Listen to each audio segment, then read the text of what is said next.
Greetings my Hyper Mech Legionnaires. Today, we've got a beyond-the-box customization.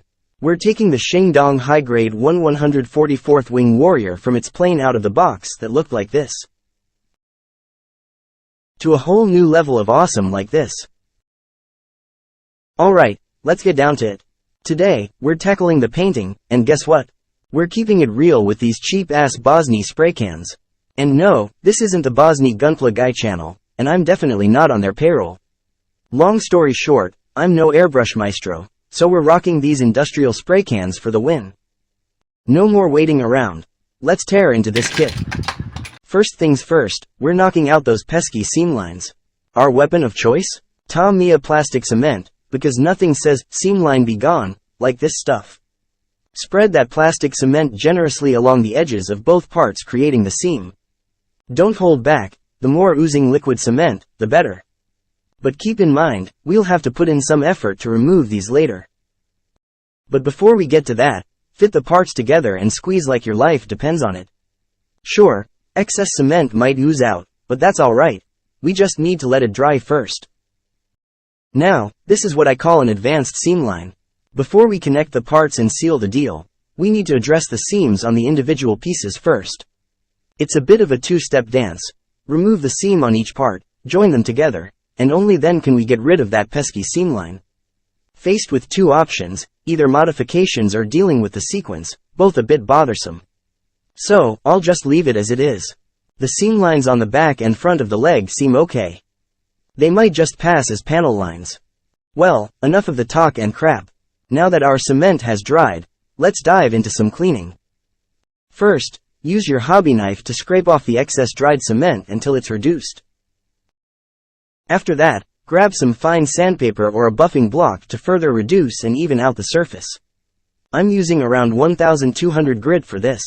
It might test your patience, but if you've got other methods up your sleeve, feel free to share them in the comments below. Just tidy it up, and you'll end up with something like this. It's not perfect, but it'll do the job. Now, we could do a bit more to enhance this kit before painting, like sanding to ensure an even surface. But, that's quite a bit of work, and let's face it, I'm a bit lazy for that. So, let's jump straight into priming. My go-to primer, because I'm aiming for vibrant colors, is this Bosny Flat White. Let's dive right in and spray this paint. Feeling lucky today, so I'm sure nothing could go wrong. Just sway that spray can on your target like you mean it, and you'll cover the hole. Wait a minute, what the hell? It looks like I've run out of paint? This sucks. We're just getting to the good part. Well, I guess it's no use. Let's grab some damn Bosny paint. Forgive me, my Hyper Mech Legionnaires, for this mild inconvenience. I should have prepared my Bosny spray can beforehand. I have no choice but to go where Bosny spray cans are sold near my area. I mean, we could buy online, but that would take a while, and considering there's literally no hobby shop in existence in my place, getting other alternative paints is impossible and we want to finish our priming today. After a bit of walking around, here we are, at the spot where Bosny spray cans are sold. In this not-so-odd-looking store that happens to be a motorcycle shop. This small motorcycle shop has it all: clutch levers, carburetors, exhaust pipes, mirrors, headlights, fork tubes, engine oil, chains, sprockets, brake pads, spark plugs, and everything your motorcycle could need. But, we're not here for that. We came for our damn Bosny paint.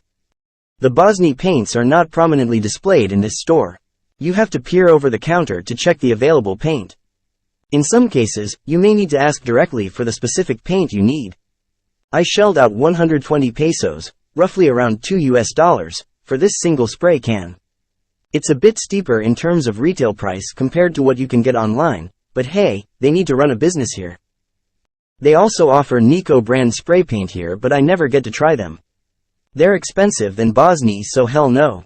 Now that we got our stuff, let's go back to what we're doing, but hey, that's a nice spring shock absorber. Maybe I'll consider getting one later. Again, apologies for that mini vlog, but now that we've got our Bosny Flat White, let's dive into some priming. The first step in our paint job for this kit. Now, for spray painting, make sure you maintain the proper distance. Gently sway that bottle while pressing the nozzle like your life depends on it, all the while accurately hitting your mark. Ensure you cover everything evenly and thoroughly until everything is the color of your primer. In this case, it should be all white. Normally, this process should be done piece by piece, but since our Bosny spray paint has a wide spray radius, it would be a waste if we couldn't maximize that overspray. All that matters is we were able to efficiently cover the parts we're about to paint with our primer. Also, there's an added benefit to doing it this way. This primer will serve as the base color for our white parts. And that's not all. As you can see, our priming technique like this gives us another convenient method for accurate detailing. The white primer serves as a guiding paint in case we want to hand brush small details like eyes and the chin. No need to paint everything, especially if it'll be stuck inside the head parts. And that's how we primed this kit using Bosny spray paint. Alright, let's kick off the painting process now. Of course, we'll be using Bosny paint for this. And for the blue parts, we'll be using Bosny No. 9 Tivoli blue. This type of blue is a little bit darker compared to ordinary blue, and it's perfect for the blue-colored parts of our wing warrior. As a suggestion, always test out the color of spray paint to ensure you get the right shade you want. And for the red parts, we'll use Bosny No. 23 Signal Red. This is a vibrant red and one of the standard red paints that Bosny offers. While there are many Bosny varieties for candy tone and metallic red, this is the only standard red we'll ever need. When it comes to the yellow bits, we're talking Bosny No. 25 Lemon Yellow. And don't go confusing it with Bosny's Vanilla Standard Yellow. These paints are like night and day. We're after that extra pop, that vibrant tone, the kind of yellow that screams Gundam greatness. So, strap in, paint on, and let the plastic transformation begin.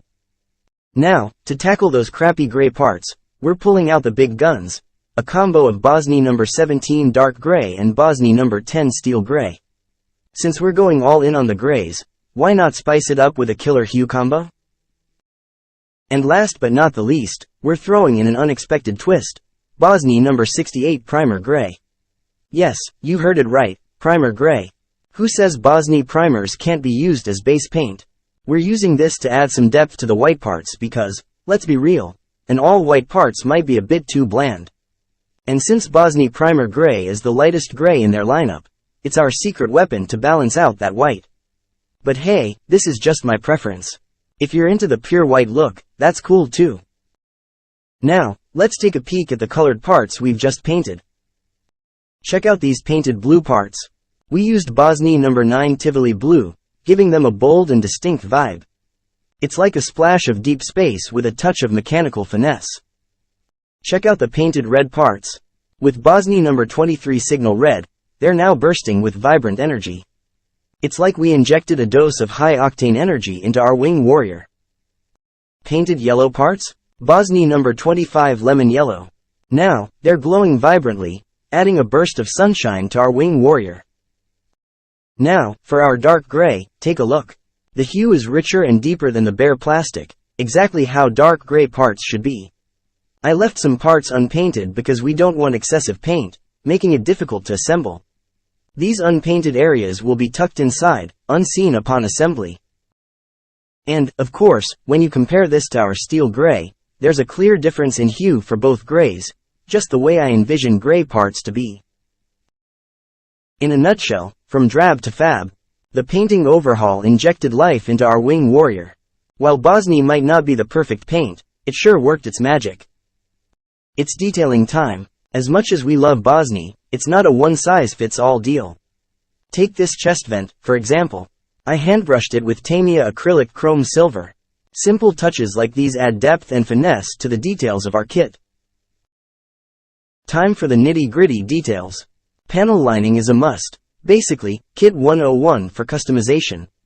I went in with Gundam markers, black for dark parts, gray for absolute white, and the classic brown for our red and yellow sections. It's the secret sauce for that extra oomph in detailing. Every now and then, for those deep panel line crevices, I bring out the Tamiya panel line accent ink.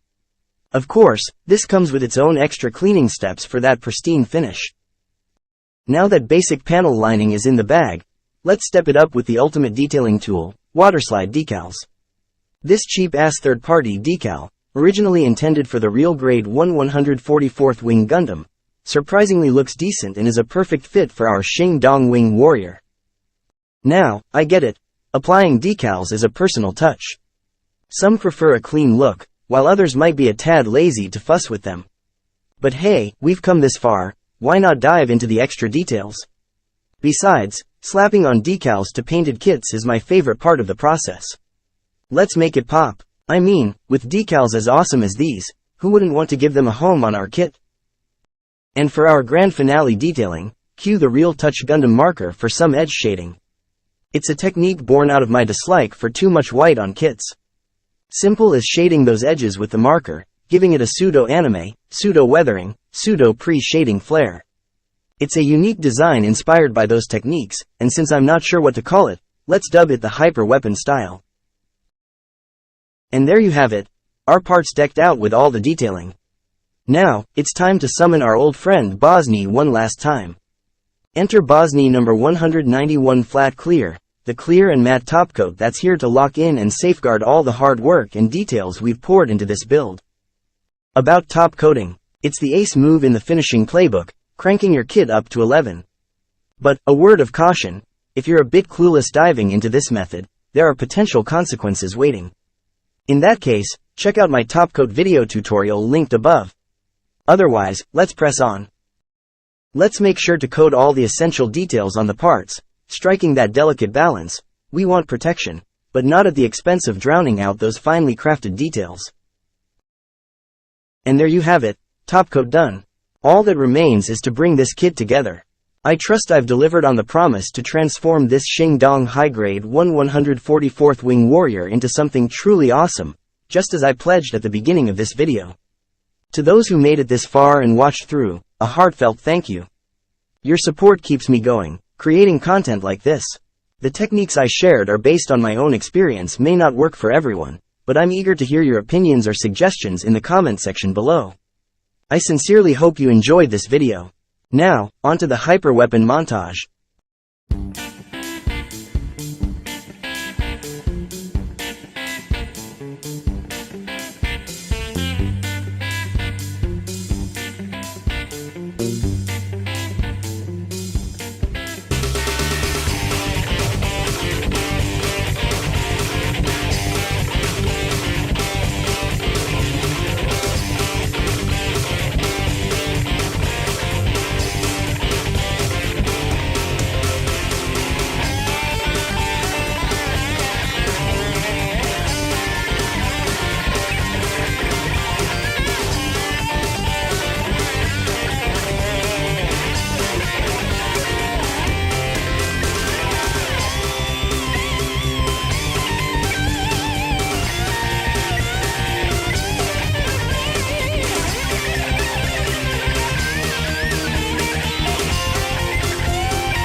This is a vulcanizing shop.